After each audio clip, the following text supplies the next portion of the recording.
quand la chirurgienne se rend compte qu'en fait je suis ouverte depuis tout ce temps, elle me dit effectivement je comprends pourquoi vous avez mal. Moi je me dis dans ma tête finalement je suis pas si folle que ça parce que je faisais que me dire que je me plaignais pour rien en fait, pas du tout. Mais l'avantage c'est que du coup pour l'anesthésie locale, en fait elle a juste eu besoin d'endormir la zone et de venir tirer la broche.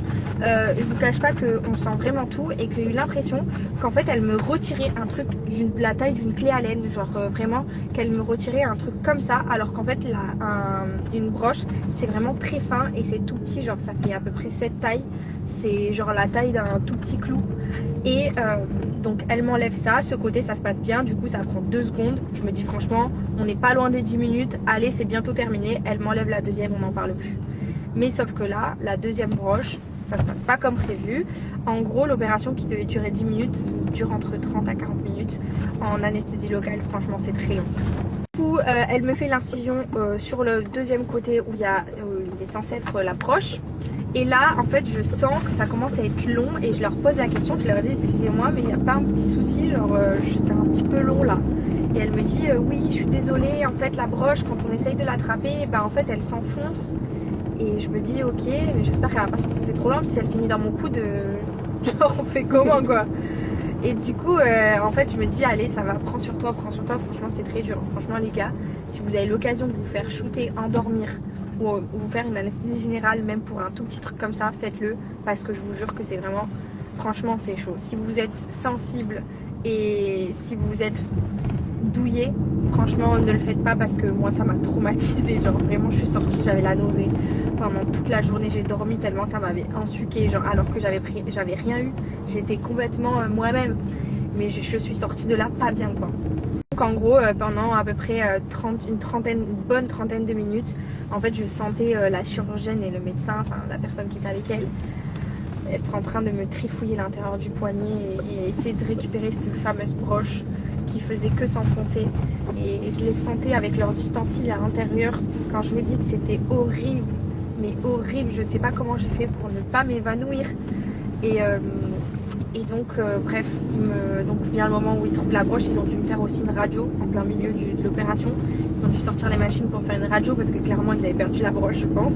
Attention par contre, je ne remets pas du tout en doute ni en question le professionnalisme des médecins, parce que ma chirurgienne qui s'est occupée de ma main, c'est vraiment une pépite. Genre vraiment j'ai eu de la chance de tomber sur une chirurgienne comme elle, parce que on voit qu'elle sait ce qu'elle fait, que elle est au top quoi.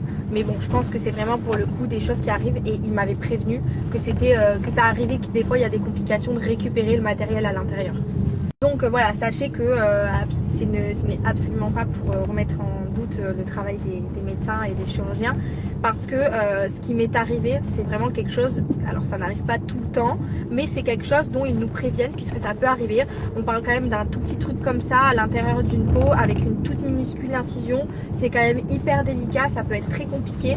Donc honnêtement, je dis pas que ça va vous arriver si un jour vous avez cette expérience à traverser, mais voilà, il m'avait prévenu que ça pouvait à un moment donné s'avérer un peu compliqué à récupérer et que ça pouvait être un petit peu plus long.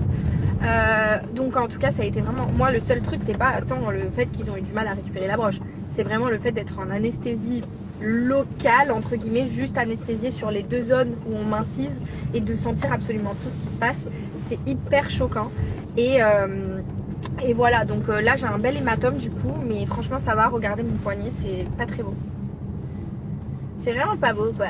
Du coup voilà, sinon je suis quand même contente d'avoir enlevé ce plâtre et de plus avoir les broches à l'intérieur. Bon, j'ai quand même ma petite vis, je ne risquerai pas de sonner au portique des avions. Figurez-vous que maintenant ils font des trucs technologiques qu'on sonne plus au portique. Voilà, je vais commencer la rééducation dès la semaine prochaine. J'ai 2 à 3 séances de rééducation par semaine. Pour l'instant j'ai aucune mobilité ni aucune force, je peux même pas porter mon téléphone de la main droite, mais vu que je suis gauchère, franchement je suis contente, parce que du coup ça fait un mois et demi que je suis pas réellement handicapée de la main, parce que du coup la main droite je m'en sers pas vraiment puisque je suis gauchère, donc ça c'est vraiment pour le coup dans ma malchance, j'ai eu de la chance. Et voilà, je vous ai tout raconté, franchement c'était très délicat.